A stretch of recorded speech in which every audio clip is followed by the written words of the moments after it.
बुलढाणा जिल्ह्यातील येळगाव धरणाचे स्वयंचलित गेट उघडल्याने पैनगंगा नदीकाठाचे नुकसान झाले।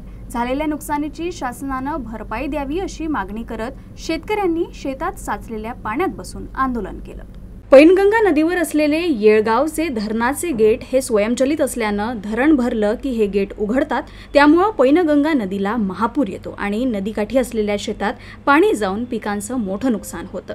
ते गेट मानवनिर्मित करावे, तसेच नुकसान झालेल्या शेतकऱ्यांना नुकसान भरपाई द्यावी अशी मागणी करत शेतकऱ्यांनी शेतातच साचलेल्या पाण्यात बसून आंदोलन केलं। दरवर्षी जे नुकसान होतं ते खरोखरच भरपूरच आहे, परंतु यावर्षी हे परतीच्या पानानं खूप मुसळधार पाऊस झाला।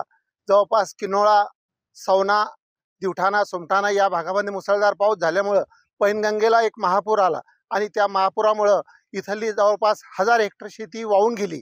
तोंडात आलेला घास हा शेतकऱ्याचा हिरावून गेलेला आहे।